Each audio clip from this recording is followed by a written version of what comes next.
Humanity had been a species apart for a long, long time. In all the history books on Carinthia, humanity had always existed in the background, as a friend in times of need, as a colleague to discuss the wonders of the universe, and as a salesman of wonderful artifacts, capable of mythic feats of science and magic. But for one Carinthian, they were a source of inspiration. Corvanie Gratoul had always been good at maths. That's why she had been selected as a savant in the order of magnitudes. At the young age of 4, it was decided she would undergo the necessary surgeries to enhance the frontal and limbic portions of her brain in order to facilitate calculations for the colony. After growing up in the knowledge pods, immersed first in elementary arithmetic, she began learning how our species first learned to put shapes and into a language to manipulate. A decade of learning capped off with the ritual designation. Thousands of students lined up to be given their life's work. Corvanie was just the same, and next to her classmates eagerly waiting, they were all hoping to be given the prestigious tasks of hyperspace calculation, population administration, or even the glory of planetary exploration. The ritual of tasks was hundreds of years old, but that didn't mean students would miraculously listen to a headmaster's speech, no matter the world. I just want a simple job. Supply chain management, planetary traffic controller. Hell, I'd even take a refuse collection admin gig if it meant that Jigger and I can have a stable life without leaving the planet, Corvanie's friend Jarvis said in hushed tones. Absolutely. A quiet life here in the homeworld does sound nice. I can barely manage my life as it is. I don't want to be shipped off to God knows where to calculate hyper jumps day in and day out for 3 years. I still don't understand why the admirals don't take the humans up on their offer. There is no downside. Free hyperjump software for our computers would be revolutionary, Corvanie responded. Shush, Corvy, you know exactly why. No one fucking understands a single line of that code, especially you. From the atomics to the galactics, every order has tried for years to decipher their rubber duck code, and no one can make heads or tails of it, said Java in a whisper. Okay, you're not wrong, but I definitely understood at least their fractal calculations. I just need to talk to a human, and I swear I'll be able to connect it to that atomic bullshit Professor Hamias kept trying to teach us. Then I'll show him how stupid he is finally.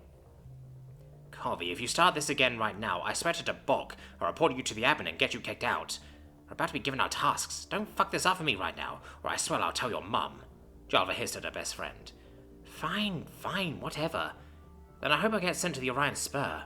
Someone with real humans, lamented Corvanie. The headmaster walked to the speakerphone and started his speech. Welcome, initiates. You will now be given your tasks. Please proceed to the relevant task department once your name has been spoken to receive your next orders. May your arithmetic never deceive you. The headmaster began reading names in order, the first being the least successful students. Time passed, and the list of unread names grew short. Eventually, Java was called up. Initiate Jalva.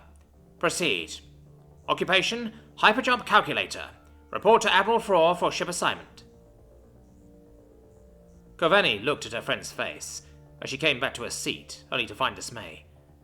Jal, don't say a fucking thing, Corvanie. Names were kept being called, and Corvanie's worries only grew. Would she be left out? Did she commit some horrible academic crime? Until finally... Final initiate. Initiate Corvanie. Proceed. Occupation, Order of the Scalar. Report to Dr. Jesnik for further orders. Order of the Scalar? What in the 17 hells was that? Corvanie had never heard of the occupation in her entire life. That order did not exist. Was this some fucking joke at her expense? Why was she called last? She should be a top student. Why was the top student given this stupid task? While stunned, she stood in front of the headmaster's podium for a moment too long. Return to your seat, Initiate Corvanie. Corvanie stumbled off the podium and shuffled back to her seat next to Java. Her friend sat slack-jawed in her seat, staring at her for more than a moment in confusion, seemingly having forgotten her own circumstances as the headmaster concluded the ritual. The next minutes or hours were a blur. The ceremony ended, and the students exited the chamber. Even Java, who did not say another word, eventually left her friend, with Corvanie sitting alone among hundreds of empty chairs. She did not know how much time passed as she contemplated the hidden meaning of her new profession, until a voice sounded out from behind her. Still taking it in, are you, Corvanie? She turned around to see a rather elderly scholar approaching with a cane to her seat. I can understand your confusion. Your new position is not one we in the Order are very public about, he said with a warm smile. Who are you? Corvani asked. I think you can guess who I am. Assuming you have questions, please follow me. There is truly a universe of knowledge waiting for you. The elderly scholar turned around with a dramatic flair and hobbled away to the exit. Corvani found herself following only moments later.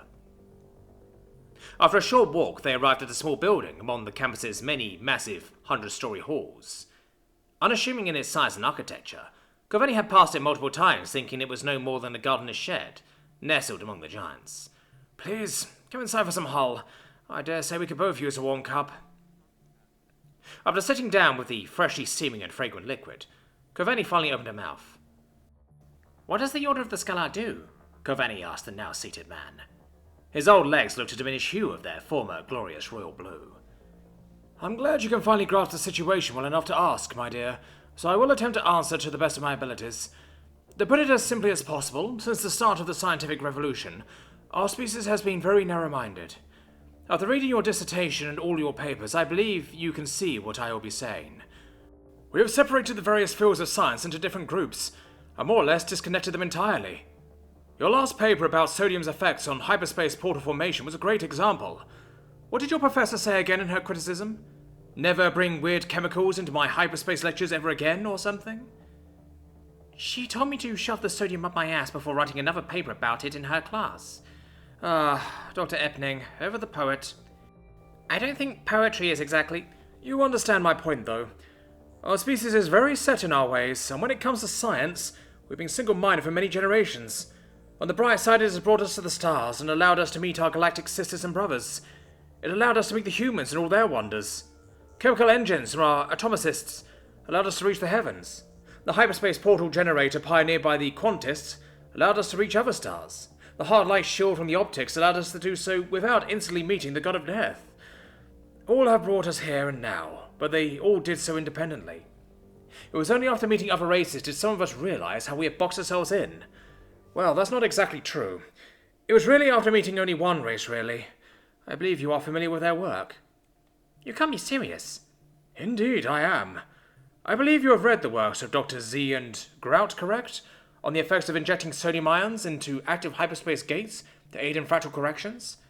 Of course, it was the most interesting paper in hyperspace formation I've ever seen. I based my calculations... Dr. Jelsnick cut her off. And how many of your previous professors had read that human paper? How many of them would have understood the connections between the ion's chemical behavior and connected it to the effects on hyperspace fractals? I don't know. Yes, he replied with a sigh. But you did know how, yes? I mean, I don't think... No need to be modest, my dear. I read your recent paper. I have no doubt you understood the details more thoroughly than any of your professors based on your writing. And more than even me. That is why you are here. Professor, I don't think I understand. Yes, I get it. How about this? Let's switch topics for a moment. Please humor this old man. Answer me this. How many orders of magnitude does Corinthian mathematics use to explain science in the universe? That's elementary. 6, of course. 1 for each order. And do you think that's an accurate method? No. I would agree with you. But Corinthian science has been set up with 6 separate mathematical systems since our scientific revolution, thanks to the Revolutionary War Accords. Switching between them is arduous, as you well know, Jelsnick said, forlornly shaking his head. Suddenly he popped up rather spryly for an old man, and looked behind Corvani. Dr. Z, how many orders of magnitude does human mathematics use to translate the universe's size? Surprised, Corvani looked behind her to see a real adult human in the flesh, having suddenly entered the room without her noticing.